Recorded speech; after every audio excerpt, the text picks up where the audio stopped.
السلام کی امت میں یہ حاصل ہے وہ صرف حضرت عثمان غنی کو صرف اور صرف حضرت عثمان غنی کو یہ سعادت حاصل ہے کہ جن کے نکاح کے اندر ایک صاحبزادی نہیں بلکہ آپ صلی اللہ علیہ وسلم کی 2 صاحبزادیاں جن کے بعد دیگرے آپ کے نکاح میں اس لیے آپ کو ذوالنورین کہا جاتا ہے، 2 نوروں والا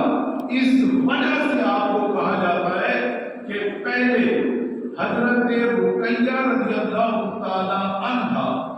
ان کا نکاح آپ صلی اللہ علیہ وسلم نے حضرت عثمان سے کر دیا، اور پھر جب غزوۃ البدر کے موقع پر جب آپ علیہ السلام غزوہ بدر میں تشریف لے گئے اور حضرت عثمان غنی کو مدینہ رسول میں چھوڑ گئے کہ حضرت رقیہ بیمار ہیں، ان کی تیمارداری کریں اور آپ ان کے پاس رہیں، لیکن آپ ہوں گے یہاں لیکن آپ بدر میں بھی ہمارے ساتھ شامل ہیں کہ واپسی پر مال غنیمت سے بھی حضرت عثمان کو حصہ دیا گیا، کیوں کہ آپ صلی اللہ علیہ وسلم نے انہیں خود روکا، وہ تو جانے کے لیے مکمل تیاری کر چکے تھے، لیکن آپ صلی اللہ علیہ وسلم نے فرمایا کہ اے عثمان آپ نے یہاں پہ رہنا ہے۔ وہی ہوا کہ ابھی حضور وہاں پر تھے، حضرت زید بن حارثہ بدر کی کامیابی اور فتح کی خبر مدینہ الرسول میں لے کر آ رہے تھے، جب مدینہ پہنچے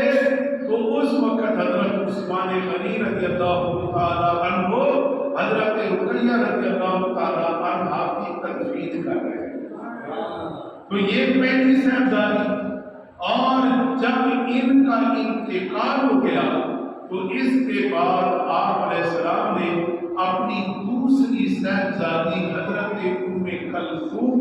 رضی اللہ تعالی عنہا کا نکاح حضرت عثمان سے کر دیا، اور ایک حدیث میں یہاں تک فرمایا، آپ صلی اللہ علیہ وسلم نے فرمایا کہ میری 40 بیٹیاں ہوتی اور وہ ایک ایک کر کے میں حضرت عثمان غنی کے نکاح میں دے۔ اب اس سے اندازہ فرمائیں کہ حضرت عثمان غنی رضی اللہ تعالیٰ کو کون سا مقام رکھتے، عبادت میں دیکھیں، زہد میں دیکھیں، تقوی میں دیکھیں تو بے مثل و بے مثال جس شخصیت کا نام ہے انہیں حضرت عثمان غنی کہتے ہیں، اور پھر اسلام کی محبت، دین کی محبت جو اللہ تعالیٰ نے ان کے دلوں کے اندر ڈالی ہے وہ اپنا مقام آپ رکھتے ہیں۔ اور یاد رکھیے جب آپ کو اسلام کی دعوت دی گئی اور اسلام کی دعوت آپ کو کس نے پیش کی؟ حضرت ابو بکر صدیق سبحان اللہ۔ اللہ کے بندو ہمارے بھی آج دوست ہیں، ہمارے دوست ہیں وہ جو خود جاہل، نادان، بے نمازی، شرابی، زانی، ہم ان کے ساتھ لگتے ہیں، ہم بھی چور، ڈاکو، برادر بن جاتے ہیں، لیکن یہاں دوستی کا معیار کچھ اور ہے۔ حضرت ابو بکر صدیق کی بھی تو آپ علیہ السلام سے دوستی تھی، تعلق کا دور جاہلیت میں بھی پیار و محبت تھا، لیکن ہاں جب اس پیار و محبت میں دکھ سکھ ہوتا رہتا تھا، جب آپ علیہ السلام نے حضرت ابو بکر صدیق سے اسلام کی دعوت پیش کی، انہوں نے قبول کر دیا۔ سبحان اللہ، یہ دوستی، یہ تعلق ہے۔ اسی طرح حضرت عثمان غنی اور حضرت ابو بکر صدیق کا رضی اللہ تعالی عنہما آپس میں ان کا جو تعلق تھا، دوستانہ ماحول تھا، دکھ سکھ ایک دوسرے سے کرتے رہتے تھے، اور جب آپ نے اسلام قبول کر لیا تو پھر حضرت عثمان غنی کو بھی دعوت دی، اور حضرت عثمان غنی کو جب دعوت دی تو حضرت عثمان غنی نے یہ نہ دیکھا کہ میرا تو سارا خاندان اسلام مخالف بیٹھا ہوا ہے اور حضور علیہ السلام کے سخت مخالف بیٹھا ہوا ہے، میں کیسے اسلام کا قبول کروں؟ نہ آپ نے ایک لمحہ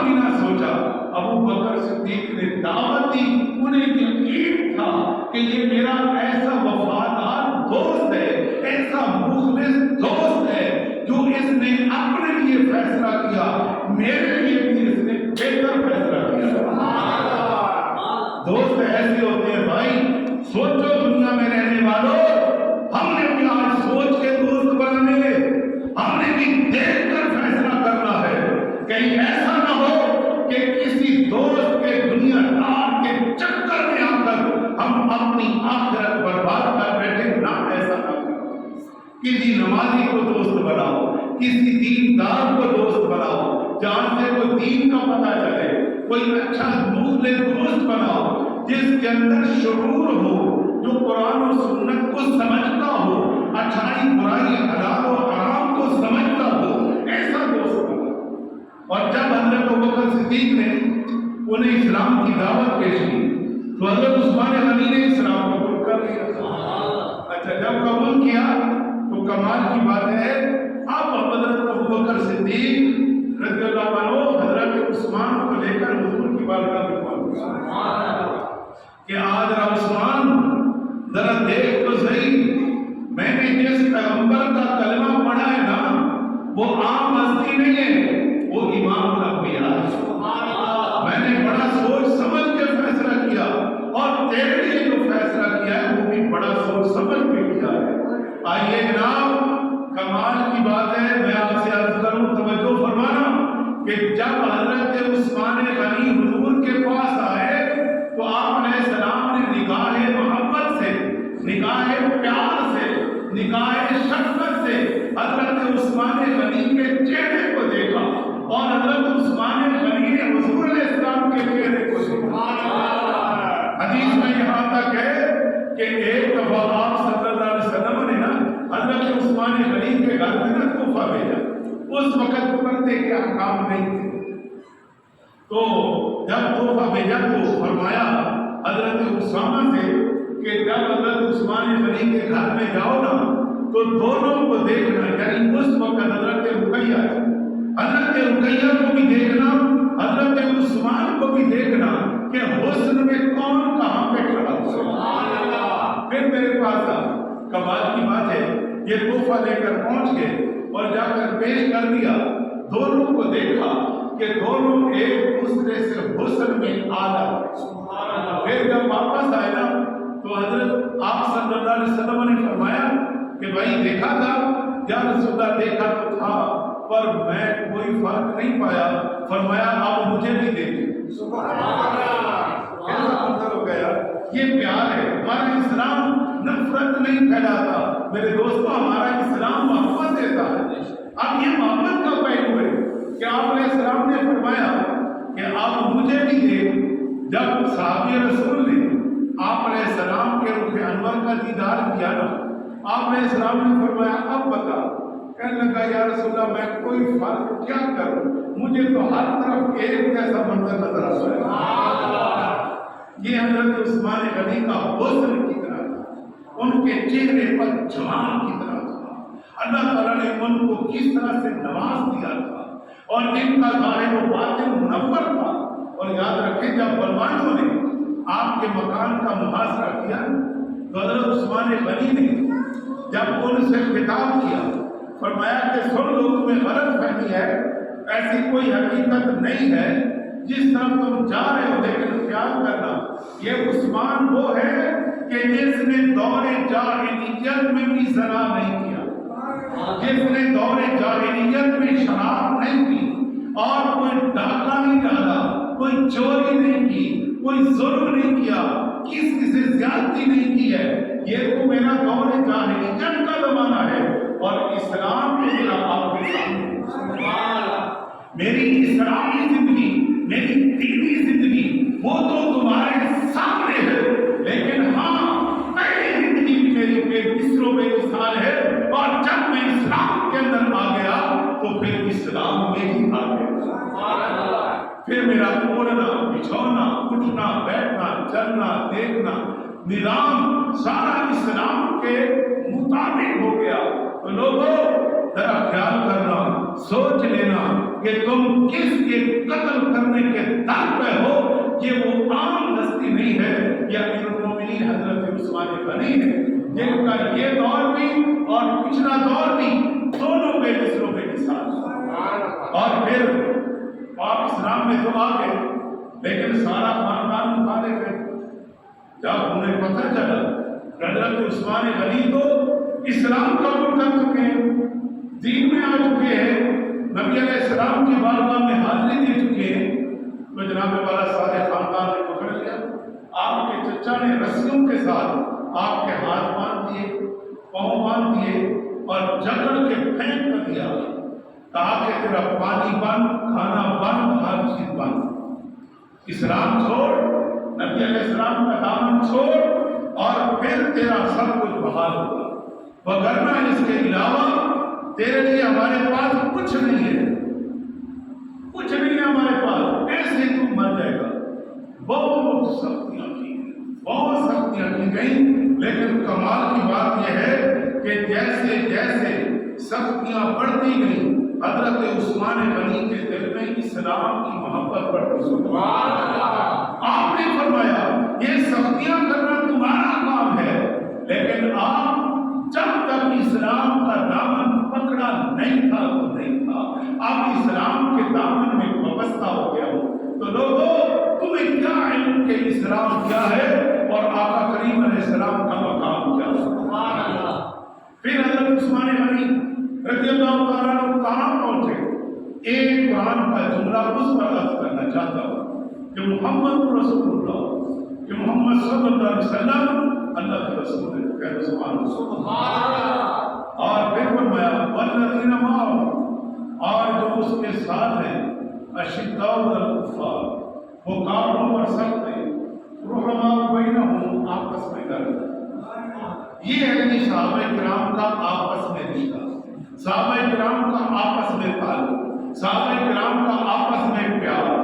کہ آپس میں کیا پیار ہے کہ جن کی محبت کے رشتوں کا ذکر اللہ قرآن میں۔ سبحان اللہ۔ ہمارے لیے اس سے بڑھ کر اور کیا ہے جب رب تعالیٰ فرمائے کہ یہ آپس میں نرم ہے، آپ یعنی مسلمان کا رشتہ یہ ہے کہ آپس میں مسلمان کا پیار ہوتا ہے، محبت ہوتی ہے، اور آپ علیہ السلام نے یہی تو فرمایا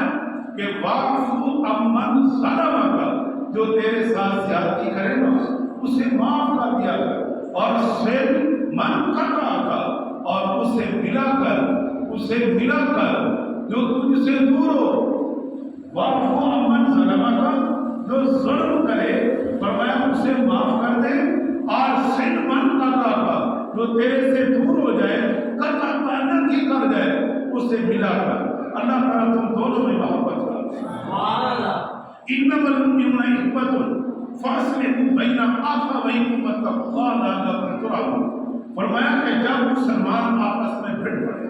آپس میں کوئی معاملہ ہو جائے تو فرمایا کہ وصلوا خیر، سارے مسلمان بھائی ہیں، کوئی معاملہ ہو جائے سنا کرا، یہ ہمارا اسلام ہے اور صحابہ کرام کا یہی پیار ہے۔ اب آئیے حضرت عثمان غنی کا اس میں ایک رول ہے جو کہ بڑا ہی اہم ہے، اس پر روشنی ڈالنا چاہتا ہوں کہ جب اب دیکھو نا واقعہ تو بڑے طویل ہے لیکن بس تھوڑا سا حصہ لے رہا ہوں کہ جب حضرت عثمان غنی کا محاصرہ ان کے گھر کا بلوائیوں نے کر لیا ایک غلط فہمی کی بنا، اور جس کا آپ نے ازالہ بھی کر دیا، آپ نے سمجھا بھی دیا، لیکن ان لوگوں کے دلوں میں سمجھ نہ آئی۔ جب سمجھ نہیں آئی تو معاملات بڑھتے گئے، لیکن حضرت علی المرتضیٰ رضی اللہ تعالیٰ عنہ نے حسن حسین رضی اللہ عنہما کو آپ کے دروازے پر بطور محافظ کھڑا کر، یہ کتنا رشتہ ہے، کتنا پیار ہے، کتنی محبت ہے، وہ موجود رہے، اور بھی کئی صحابہ کرام کی اولادیں موجود رہی، لیکن وہ تعداد میں 2000 سے بھی زائد تھے، انہوں نے ہر طرف سے گھیرا کیا ہوا تھا، لیکن انہیں صحابہ بھی سمجھاتے رہے۔ لیکن آئیے اس دوران حضرت مغیرہ بن شعبہ رضی اللہ تعالیٰ صحابی رسول ہیں، آپ موقع پا کر، موقع دے کر حضرت عثمان غنی کے پاس پہنچے۔ حضرت عثمان غنی رضی اللہ تعالیٰ عنہ سے فرمایا، عرض کیا کہ جناب کو میں 3 آپشن آپ کے سامنے رکھتا ہوں، اور ان تین میں سے کوئی ایک آپ قبول کر لیں تاکہ یہ معاملہ ختم ہو جائے اور آپ کی جان کو تحفظ بھی مل جائے۔ وہ تین کام کیا ہے اور حضرت عثمان کی فکر کیا ہے، آپ کی سوچ کیا ہے؟ توجہ، حضرت عثمان غنی نے فرمایا کہ بولیے آپ کیا مشورہ لے کے آئے؟ آپ نے کہا کہ جناب میری بات یہ ہے کہ جو حالات کا جائزہ لیا اور آپ نے حلفاً بیان دے دیا اور ہم سب کو یقین ہو چکا ہے کہ آپ اس معاملے میں حق پر ہے، آپ اس معاملے میں حق پر ہے، اور جنہوں نے آپ کے گھر کا محاصرہ کیا وہ بات دے دیں اور آپ اجازت دیں تو آپ سے محبت کرنے والوں کی تعداد زیادہ ہے، آپ کے حامی ان کا مقابلہ کریں گے، ان کو شکست فاش دے کر یہاں سے دور کر دیا جائے گا، تو آپ اس بات کی اجازت دیں۔ آپ نے فرمایا دوسری بات، جناب دوسری بات یہ ہے کہ آپ کو کوئی موقع فراہم کیا جاتا ہے کہ آپ یہاں سے مدینہ الرسول سے مکہ المکرمہ چلے جائیں، چونکہ وہ مقدس مقام ہے، یہ لوگ وہاں آپ پر حملہ نہیں کریں گے۔ اچھا جی، تیسری بات کیا ہے؟ تیسری بات یہ ہے کہ آپ ملک شام میں چلے گئے، وہاں حضرت امیر معاویہ رضی اللہ عنہ اور ان کی فوج موجود ہے اور وہ بڑے طاقتور ہیں اور وہ آپ کا تحفظ کریں گے اور یہ ان کا مقابلہ نہیں کر سکتے، لہذا ان تینوں میں سے کوئی بات آپ اختیار کر رہے ہیں۔ آپ علیہ السلام، آپ رضی اللہ تعالیٰ نے کیا فرمایا؟ حضرت عثمان غنی نے فرمایا کہ مغیرہ سن میری بات، آپ علیہ السلام نے فرمایا تھا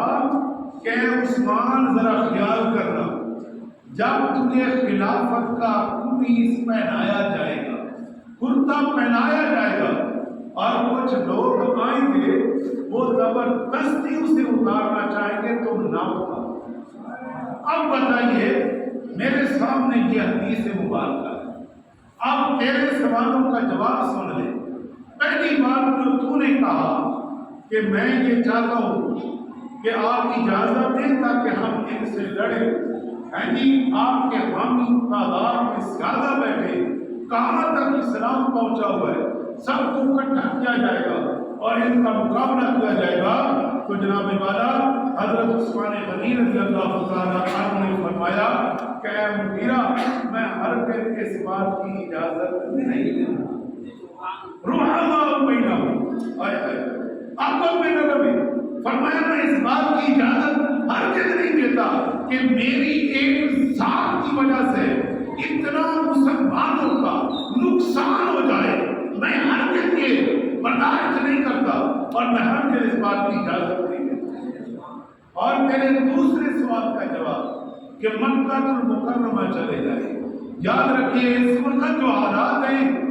اگر ان لوگوں نے وہاں آ کر مکہ المکرمہ حرمین شریفین کی حرم پاک کی بے حرمتی کر ڈالی تو وہ عثمان کو برداشت نہیں۔ عثمان کا دنیا سے جانا ٹھیک ہے، لیکن ہاں مجھے یہ برداشت نہیں ہے کہ میری وجہ سے حرم پاک کی بے حرمتی ہو، یہ حضرت عثمان کو برداشت نہیں۔ تیسری بات کہ آپ نے کہا کہ آپ چلے جائیں حضرت امیر معاویہ کے پاس، اور ان کی فوج بھی ہے اور وہ طاقت اور قوت کے اندر بہت بھاری ہیں اور یہ لوگ ان کا مقابلہ نہیں کر سکتے، تو اے مغیرہ سن لے، عثمان کی جان تو چلی جائے گی پر مدینہ الرسول نہیں چھوڑ سکتا۔ مدینہ الرسول صلی اللہ علیہ وسلم میں چھوڑ دوں یہ نہیں ہو سکتا۔ عثمان اپنی جان تو دے سکتا ہے، لیکن ہاں سن، مدینہ الرسول آپ کی سانس تک نہیں۔ یہ وہ ہستیاں ہیں کہ جنہوں نے مدینہ الرسول صلی اللہ علیہ وسلم کی عظمت اور محبت کو جانا، اور وہی ہوا جب یہ لوگ حملہ آور داخل ہوئے، تین لوگ داخل ہوئے، تو یقین جانیے جمعہ مبارک کا دن اور حضرت عثمان غنی رضی اللہ تعالیٰ عنہ قرآن پاک کی تلاوت کرتے ہیں، یعنی آخری اس لمحے قرآن کی تلاوت کر رہے تھے، اور جب ان لوگوں نے حملہ کیا تو حضرت عثمان غنی کون سے مقام پر تلاوت کر رہے تھے؟ فَسَيَكْفِيكَهُمُ اللَّهُ وَهُوَ السَّمِيعُ الْعَلِيمُ کہ جناب پہلے پارے کا آخری پیج آپ کو تلاوت کر رہے ہیں۔ تو یاد رکھیے آپ کی زندگی کے کئی سارے عظیم پہل ہوئے، لیکن جتنی باتیں ہو سکی اب ہم کچھ بھی نہیں بیان کر سکے، تاہم ان کی جو اسلامی دینی قومی خدمات قیامت تک جاری و ساری رہے، اور ان کی عظمت اور شان میں قرآن کی ایک آیت نہیں کئی آیات اللہ تعالیٰ نے اتاری، اور کئی بار نبی علیہ السلام نے حضرت عثمان غنی کو جنت کی بشارت عطا فرمائی اور جنت کی خوشخبریاں عطا فرمائی، اور انشاءاللہ الرحمن کئی روز کم ہمیں کرتا ہے انشاءاللہ۔ صبح کا درس ہمارا حضرت عثمان غنی پر ہوگا، اور اس میں بڑے عظیم پہلو جو ہمارے لیے بھی مشن راہ ہے، ہمیں چند منٹ سننے کو موقع ملا کریں، آپ پابندی فرمائیں۔ وآخر دعوانا الحمدللہ۔